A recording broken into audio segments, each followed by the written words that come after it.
अजहर भाई को मंत्री बनाया तो किशन रेड्डी कपड़े फाड़ ले रहा है, कैसे अजहर को मंत्री बनाते? मेरा बाप का जागीर है क्या ये मंत्री मेरे है? मेरा बाप का जागीर कुछ गए क्या? क्या तकलीफ हुआ? क्यों रो रहे आप? ये छोड़ो, भारतीय जनता पार्टी को क्या तकलीफ है भाई? कैसे भी एक वोट भी आपको मिलने वाले नहीं है हमारे माइनॉरिटी भाइयों का। मैं पिछले चुनाव में इधर आए थे, आप लोगों को मैं गुजारिश किए अजहर भाई को आप जिता दो, उनको मंत्री बनाने की जिम्मेदारी मैं लूंगा। मेरे सरकार में जुबली हिल्स को तरक्की करने के लिए मैं कोशिश करने के लिए उस दिन वादा किए थे। मगर चुनाव में गलत फहमी से हमारे भाई बहनों चोरों को वोट दिए, 3 बार दिए, 1 बार नहीं। 10 साल बाप बेटे इस राज्य को चलाए, इस राज्य को लूटी किए। बाप 1 नंबर रहा तो बेटा 10 नंबर निकला, तेलंगाना राज्य को लूटी कर दिए। आज इसीलिए मैं जो बात देता हूं, बात के लिए मैं मरूंगा मगर पीछे हटने वाले नहीं है। इसीलिए अजहरुद्दीन को आज मंत्री बना के आपके सामने खड़ा किया। आप ये वोट दो, आपके तरफ से 2 सिपाही, एक नवीन यादव, दूसरे सिपाही हमारा अजहर भाई आपके तरफ वकालत लेने वाले हैं। इसीलिए मैं अजहरुद्दीन को मंत्री बनाया। वो किशन रेड्डी साहब है, वो कैसा आदमी है मुझे पता नहीं है। कैसा भी मोदी जी किसी को माइनॉरिटी को मंत्री नहीं बनाए। मैं अजहर भाई को मंत्री बनाया तो किशन रेड्डी कपड़े फाड़ ले रहा है, कैसा अजहर को मंत्री बनाते? भाई मैं किशन रेड्डी को पूछ रहा हूं, तेरा बाप का जागीर है क्या ये मंत्री मेरे है? 4 करोड़ जनता मुझे आशीर्वाद दिए, अल्लाह मियां एक मौका दिए मुझे, मैं अजहरुद्दीन को मंत्री बने तो तेरा बाप का जागीर कुछ गए क्या? क्या तकलीफ हुआ? क्यों रो रहे आप? ये छोड़ो, मोदी जी गुजरात में उसका जमीन खींच लिया, जायदाद खींच लिया, क्या किया? मैं मेरा मंत्रिमंडल में अजहरुद्दीन को मैं मंत्री बनाया। भारतीय जनता पार्टी को क्या तकलीफ है भाई? कैसे भी एक वोट भी आपको मिलने वाले नहीं है हमारे माइनॉरिटी भाइयों का।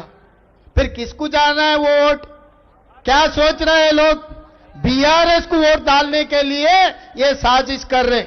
पिछले पार्लियामेंट चुनाव में महबूबनगर, छेवेल्ला, सिकंदराबाद, मेदक, मलकाजगिरी, निजामाबाद, करीमनगर, आदिलाबाद 8 पार्लियामेंट में बीआरएस का डिपॉजिट जब्त होकर बीजेपी वाले को जिताए, मोदी जी को प्रधानमंत्री बनाए।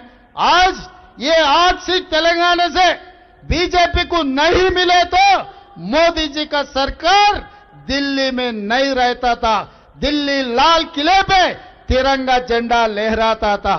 आज मोदी जी कुर्सी में है बोले तो केसीआर का धोखा है तेलंगाना में। 8 सीट बीआरएस का डिपॉजिट जब्त होकर बीजेपी को जिताए। आज बीजेपी वाले फिर उनको पलट के मदद करने के लिए लग गए। आने वाले चुनाव में यहां पर जुबली हिल्स पे बीजेपी का डिपॉजिट जब्त होने वाले, इन लोग बीआरएस को जिताने के लिए कोशिश कर रहे। ये साजिश को आप लोग सोचो भाई, क्योंकि इनको मैं मंत्री बनाया तो गवर्नर को जाके खत लिखा के किशन रेड्डी ने, किसके लिए, क्यों?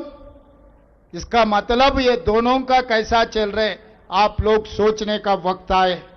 इसीलिए मेरा भाई बहनों से एक ही गुजारिश है, इस तेलंगाना में, इस देश में कांग्रेस पार्टी तीसरी राष्ट्रपति को बनाए, जाकिर हुसैन को कांग्रेस ने बनाए, सलमान खुर्शीद, आज ऐसे ही अपने कांग्रेस पार्टी में कितने कितने लोगों को केंद्र में मंत्री बनाए। कांग्रेस पार्टी अध्यक्ष कमालुद्दीन को किसने बनाए? आज अजहरुद्दीन साहब को, वासिम साहब को, शब्बीर अली साहब को, गुलाम नबी आजाद साहब को, कितने लोगों को कांग्रेस पार्टी ने मौका दिए। जब जब कांग्रेस पार्टी सरकार चलाए तो बराबर माइनॉरिटियों का हिस्सा माइनॉरिटी घरों को हम भिजाए। आने वाले दिनों में भी मोदी जी आकर बोल दिए और अमित शाह आके बोल दिए छेवेल्ला में 4% रिजर्वेशन हटाने के लिए। फिर 4% माइनॉरिटी रिजर्वेशन हटाने वाले बीजेपी को केसीआर ने क्यों मदद दिया? ट्रिपल तलाक में मदद दिया, 370 आर्टिकल में मदद दिया, सिटीजन अमेंडमेंट एक्ट में मदद दिए। हर वक्त जब तकलीफ मोदी जी को आए तो केसीआर ने उनको मदद दिए। आप लोग सोचो एक बार वोट डालने से पहले आज क्या हो रहा है। ये चुनाव सुनीता नवीन यादव का नहीं है, ये चुनाव केसीआर मोदी जी एक तरफ है, रेवंत रेड्डी राहुल गांधी दूसरे तरफ है। आप लोग तय कर लो, अब मोदी जी केसीआर के साथ में जाने वाले हैं, नहीं तो राहुल गांधी इस देश के लिए जो कुर्बानी किए, महात्मा गांधी शहीद हुए, इंदिरा जी शहीद हुए, राजीव गांधी जी शहीद हुए। आज के तारीख में कन्याकुमारी से लेकर कश्मीर तक 150 दिन 4000 किलोमीटर जो ये आम जनता के लिए पाद यात्रा किए, राहुल गांधी जी के साथ रहते, नहीं तो केसीआर धोखेबाज के साथ रहते। आप लोग सोच लो भाई, ये मेरा जिम्मेदारी है आप लोगों को याद दिलाने का।